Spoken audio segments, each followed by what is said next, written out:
Do you want to create more Instagram Reels but get stuck on what to post? I hear you. That's why I'm excited to share our new free resource, the Reels Prompt Playbook for Chat GPT. This playbook includes 20 ready-to-use AI prompts for Reels, hooks, and captions, and makes it super easy to create trendy content that grabs attention without spending endless hours scrolling Instagram for inspiration. Whether you want to share behind the scenes, offer quick tips, or tap into the latest trends, the Reels Prompt Playbook has you covered. Download your free Reels Prompt Playbook at DIY.ai/Reels. And the best part, these ChatGPT prompts are designed to work for entrepreneurs in any industry. Plus, you can pair these prompts with any trending audio or any video that you find on your phone. Basically, they're super easy, super quick, and will keep your content super authentic while saving you loads of time and headache. Grab your free playbook now at DIY.ai/Reels and start showing up on Instagram consistently today. One of our big customers is 1-800-Flowers. They use our system for customer support. The system has all of the knowledge at its fingertips, but it also knows what you said earlier in the conversation. It remembers what you said in previous conversations. For example, 2 months ago, Valentine's Day, we replaced 3,000 operators that they normally needed to hire just for a few days at that spike, which doesn't help anybody because, how well can you train people if they're going to be working for less than a week? So it's a win for everybody. There's zero wait time, and the system knows about your order, where it is. It can change your order and solve all sorts of issues that may crop up. Welcome to Authentic AI for Entrepreneurs, the podcast that shows you how to leverage the power of AI technology without wasting your time or selling your soul. Let's embrace making AI work for you. Hey, my human friend, and welcome to another episode of Authentic AI for Entrepreneurs. I'm your host, Kinsey, and I am really excited to share today's conversation with you. We are chatting with Peter Voss, and he is one of the pioneers of a term and concept called artificial general intelligence. And basically, if you have been wondering what the future of AI models like ChatGPT could look like, then this is an episode for you. Artificial general intelligence is really taking the AI tools that we know today, such as ChatGPT. Large language models have been trained by humans on a lot of data. Artificial general intelligence, or AGI, is taking this kind of concept to the next level. And honestly, too, just bringing it kind of back to what we all think AI is in the first place, right? Which is a technology that can think for itself, that has lots of higher level learning and cognitive skills. Peter will explain this concept way better in our interview, but it was a really, really interesting conversation. And honestly, too, if you have been feeling at all hesitant about what the future of AI could mean for our culture, our society, or even just our work and our jobs, Peter has some really, really interesting takes on that as well that I think we all need to hear. So I hope you think that this conversation is as interesting as I did. If you do enjoy it, don't forget to share it with another friend who could also use to listen to it. And while you're at it, why not leave us 5 stars or a friendly review on whatever podcast platform you're listening to us on? Because it really does help us to continue spreading our Authentic AI message and growing our Authentic AI community. All right, let's go ahead and dive right in. Hi, Peter. Thank you so much for coming on Authentic AI for Entrepreneurs. I'm so excited to bring you on the show. Well, thank you for having me. Yes, and I did already introduce you just a little bit in the intro, but I'd love to hear from you. Who are you? Tell us a little bit about yourself. Yes, so I'm CEO and Chief Scientist of igo.ai, and I've really been working on artificial general intelligence for the last 20 years or so, and that's my big passion. I think we'll be able to really help human flourishing and create radical abundance, so I'm very positive about this future. Oh, man. Yes, I'm so excited to chat with you about this because we haven't really talked a lot about AGI yet on this podcast. But before we dive into that, I was to ask people, how did you get started, even dipping your toes into the world of AI? What did that look like for you? Yeah, so I started out as an electronics engineer, then working on hardware, and then I fell in love with software, basically when we were able to start programming chips. And so my company turned from a hardware company into a software company. company. I developed a comprehensive accounting package for small businesses. That company did really well. We went from the garage to 400 people and did an IPO. So that was really exciting. And when I exited that company, it was, what big thing do I want to tackle? I have a lot of time on my hands to really study and so on. The obvious thing for me was, how can we build smart software? How can we build software that can think and learn and reason and have common sense? Basically, in short, that has human level intelligence. So I embarked on a 5-year tour of studying all different aspects of intelligence, from epistemology, theory of knowledge, and philosophy. How do we know anything? How can we be certain of things? What is reality, what is free will and consciousness, and to really understand human cognition. Also, I studied cognitive psychology in terms of how children learn, how our intelligence differs from animal intelligence, what IQ tests measure, and a lot of other things like that. And then, of course, I studied what the work that had been done in the field of AI. Culmination of that was that I came to the conclusion that the original idea of AI had been lost. The original idea of AI, and the term was coined 69 years ago, actually. And the original idea was to build thinking machines that can think, learn, and reason like humans. And in fact, they thought they could do this in about 2 or 3 years. They could crack this problem. Of course, it turned out to be much, much harder. So what happened over the decades is that AI turned into narrow AI, where you are just solving one particular problem at a time. And there's a huge problem with that. And that is, you're not actually building a system that has intelligence. You are using the programmer's intelligence or the data scientist's intelligence to write software that can solve that particular problem.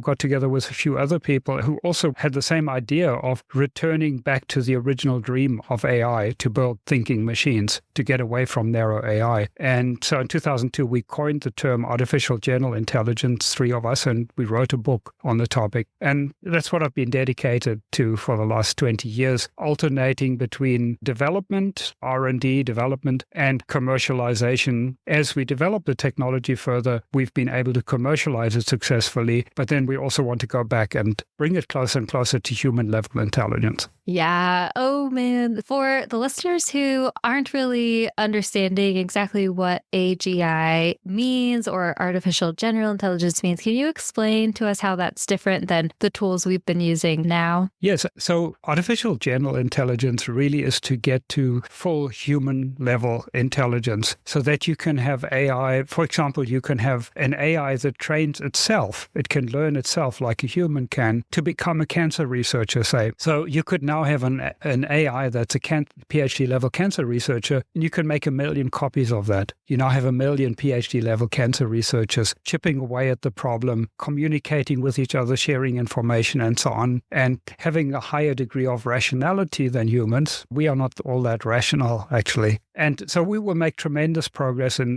this. But then that same AI technology can also be reduced to dramatically bring down the cost of goods and services. Another example is where we could each have our own personal, what I call a personal assistant. And the reason I use personal 3 times is 3 different meanings of personal. The first personal is you have a personal assistant that you own. It serves your agenda and not some mega corporation's agenda. It's hyper personalized to you, knowing your history, your goals, your friends, and so on. And then the third personal is an issue of privacy, that you control what it shares with whom. So those are the kinds of things that are possible with AGI that are not at all possible with Chat GPT and large language models. So as impressive as the current technology is in terms of writing poems or summarizing things, the big problem is, A, they hallucinate, they make up stuff. They are trained with 10 trillion pieces of information, good, bad, and ugly. And they don't know what's good, they don't know what's bad and ugly. So they don't know what's right or wrong. They're not aware of their own process, of their own thinking. They don't have metacognition. And most importantly is they cannot learn anything in real time. Now, as we're having this conversation, we are learning from each other and we're updating our model. We are updating what we know. You hear something and you think,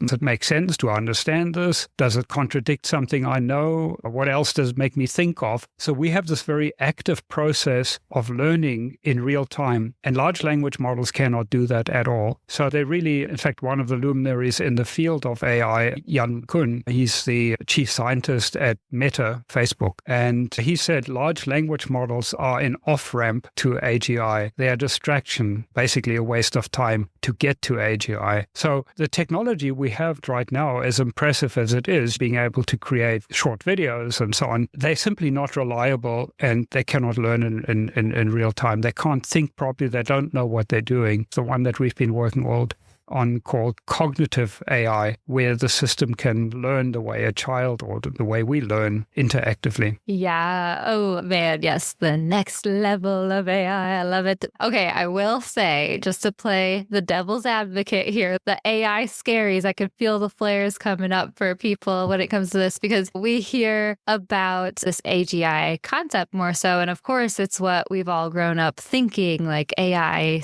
is. And it very much more closely linked to that Terminator future, or for my Disney fans, the smart house scary lady. But can you please speak to any kind of concerns people have? I can think of two, especially that my audience might have, which is the scary Terminator future, or also just like the fear of AI tools may be way more likely to take our jobs, which is definitely a concern in entrepreneurship and stuff. Can you speak to those? Yes, certainly. The one existential risk is basically that AI will take over. Now, unfortunately, certainly in the Western world, Japan is actually a bit different. The Japanese tend to love robots, but in the Western world, it's Hollywood and the AI is always the bad guy and wants to kill everybody. And it's unfortunate because there's really no basis for believing that. And there's another problem that we have a whole industry of AI risk organizations that sort of feed off that fear. And they basically continue to perpetuate the idea that AI is going to kill us all unless we can fix it and give us millions of dollars and we'll work on fixing it. And so it's like a shakedown almost. It's unfortunate that you have this whole industry of creating fear that is really not grounded in reality. When we build AI, AGI,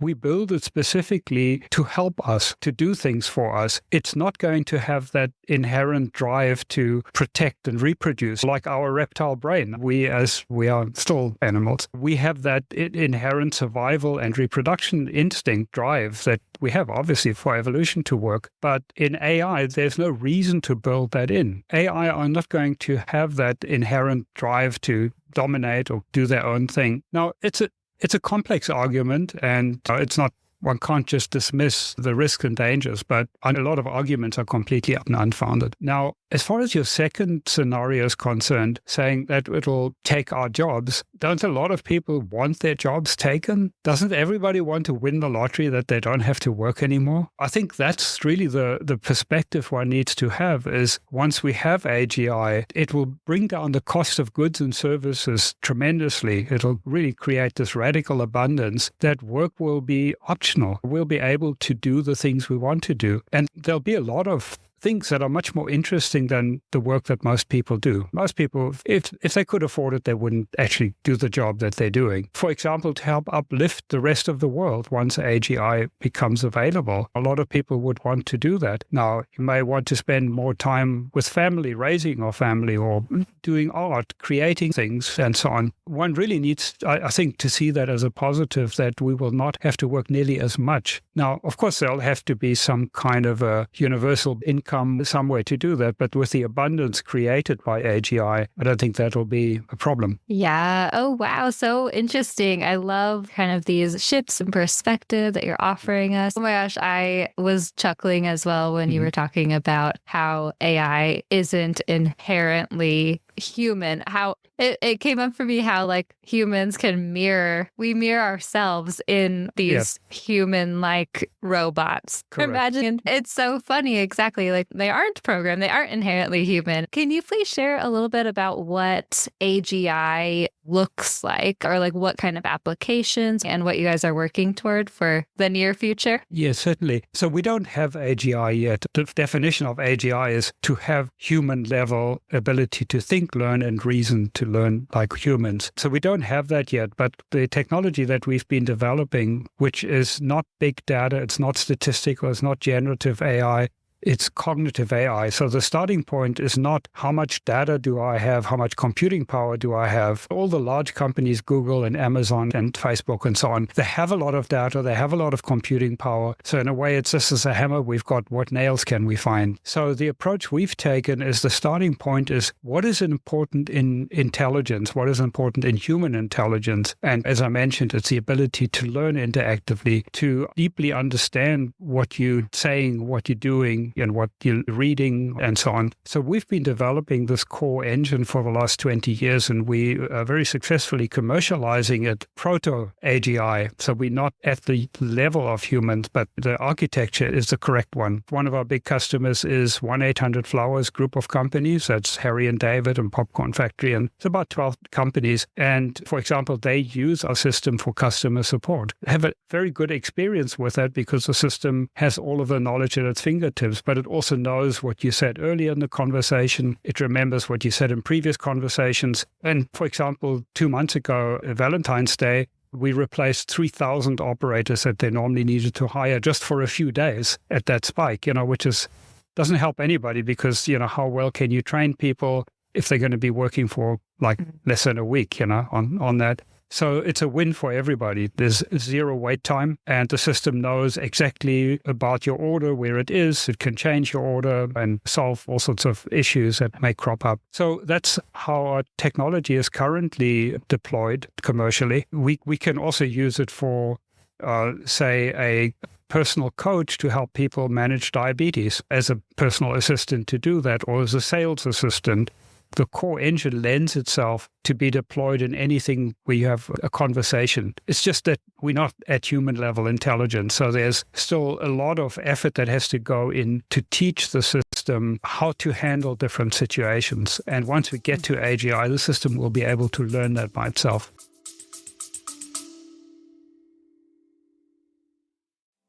Have you been wanting to add AI tools to your business, but you're feeling overwhelmed by all the options? I feel you. There are so many AI tools out there, it's hard to know which ones work well and which ones will work for you. That's why I'm excited to introduce our new free resource, the Authentic AI Tech Toolkit. This is our thoughtfully curated library of tried and tested AI tools that are specifically recommended for solopreneurs like you. From everyday business tasks like organizing and automating to content creation, video editing, copywriting, and more, our Authentic AI Tech Toolkit is dishing up recommendations for tools that our community has been loving to use in their business and lives. Gain access for free right now at DIY-with.ai/toolkit and go find those AI tools that will be super helpful for you and your business. Ready to find AI tools that are perfect for you and start making your tasks and to-dos a little easier? Simply head to DIY-with.ai/toolkit to sign up for free right now.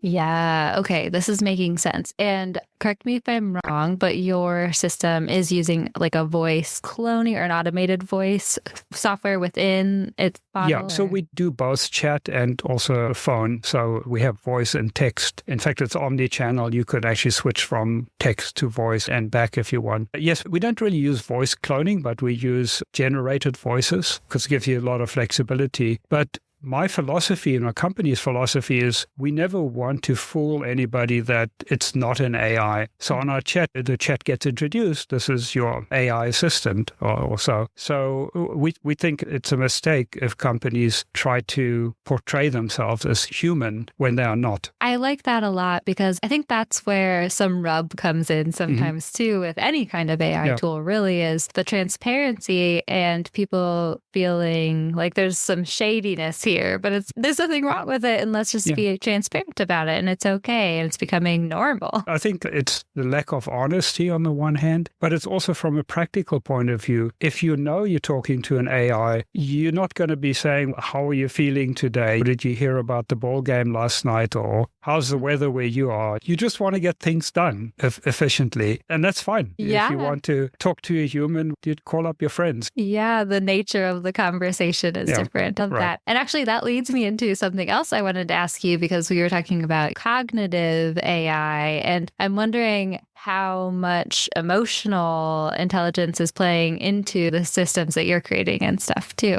It's a very good question because it comes back to that it's not human. It doesn't inherently have the visceral emotions of love and hatred, guilt and jealousy and things like that. There's no reason to have them. The system can recognize these emotions in a person. Like a good psychologist, when you're talking to a psychologist, you may get very aggravated, but it doesn't mean the psychologist should get aggravated. Yeah. But they need to recognize it and know how to respond appropriately. I think an AGI will have a very good EQ, very good emotional intelligence, but it won't be feeling those emotions. They won't be from personal experience. They will be from learning on how to recognize them and how to deal with them. Yeah, very interesting. I know I'm really intrigued with how it goes back to how possibly the way we think about robots taking over the world, we're mirroring our human selves in these robots that are being created. And I'm interested to see how we adapt culturally to new AI technology as mirroring our own emotions in these tools too and whatnot.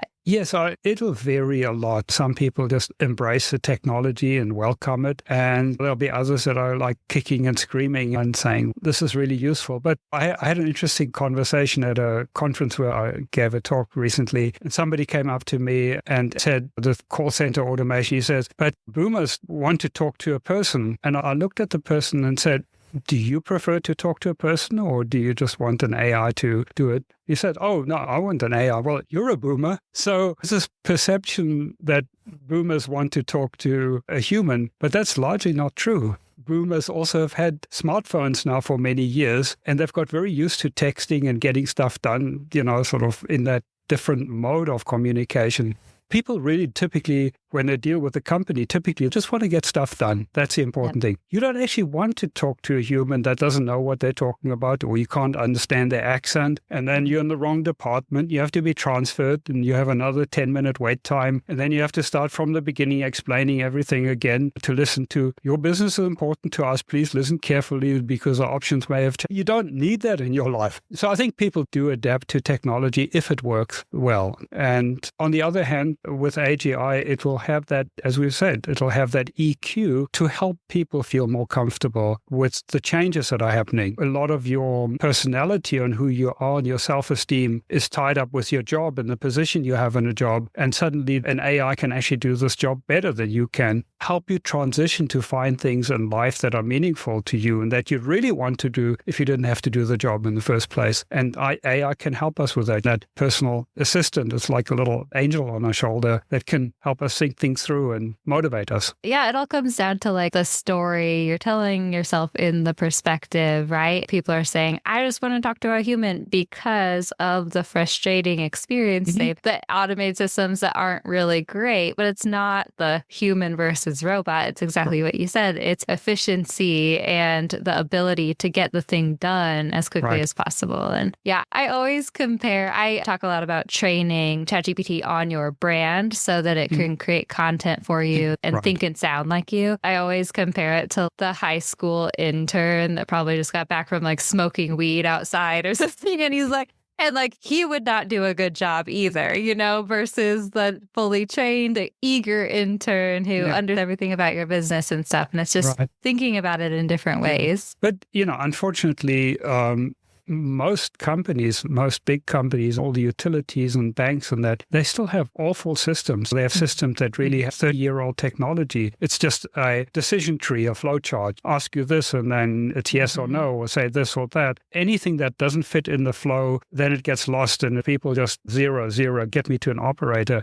It's really a pity that companies don't pay more attention to having better systems because the technology exists. Once they become ubiquitous with AGI, where systems will inherently be smart, understand you properly and so on, people say, this is much easier than waiting online to talk to a human who probably doesn't know how to help me anyway. Okay, I would love to hear your thoughts on the future of AI. Like, what hopes do you have as far as like AGI in your company, or just how do you see things playing out? Right. Chat Chat GPT, I think, has given us a taste of AGI, just its language ability that it can write a poem and summarize things, and it can do quite amazing things. It just doesn't do them reliably, robustly. It doesn't know what it's doing, and it can't learn interactively. But it's given us a taste of AGI. And we believe with our technology, with cognitive AI, we are just a few years away from true human level AGI, full AGI. So I see this coming soon. At the moment, all the focus is still on big data, statistical system, generative AI. It has a lot of momentum, a lot of money going into it, a lot of people making money, losing money, and so on. But there's also an increased realization now. Like I said, Jan LeCun and a few others actually have recently been quite vocal about saying large language models, statistical AI is not going to get us to AGI. They just haven't come around to the view that it actually requires cognitive AI. They haven't made that identification. So I see that will be with us soon. And if we can do anything in our company, which we're trying to do at the moment to grow our team so that we can accelerate the development, I think it'll be tremendous in helping human flourishing and creating radical abundance and having much more intelligence available to help us solve problems like all the diseases, like energy, building much better batteries, solving pollution problems, helping us with governance, then that personal assistant to help each individual optimize their lives. So I see a very positive future, and I can't wait for it to happen. Okay, wonderful. Thank you so much for this conversation. Can you please share how anyone might be able to connect with you if they want to? Yeah, that's very easy. You can just find me easily on LinkedIn, Twitter, or our website, peter@igo.ai, or as I say, you can find me on social media and be happy to engage people, anybody who wants to help make AGI happen sooner rather than later. And for us to get the benefits, those are the kind of people I'm looking for. Okay, great. Thank you so much. We'll link everything in the show notes as well. And I appreciate this conversation. It was really great. Great. Well, thanks for the good questions.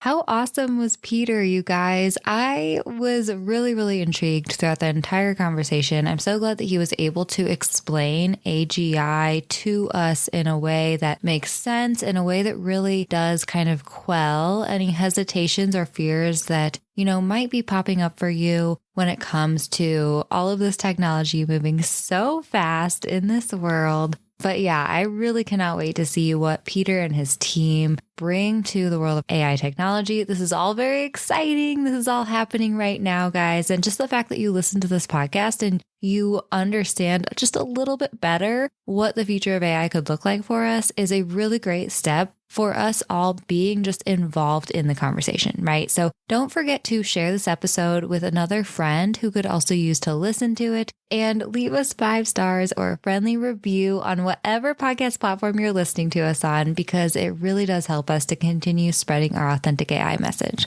All right. I hope you have a wonderful rest of your week, and I'll catch you next time I catch you. Thank you so much for tuning in to Authentic AI for Entrepreneurs, my friend. If you enjoyed this episode, don't forget to subscribe on Apple Podcasts, Spotify, or wherever you listen to your shows.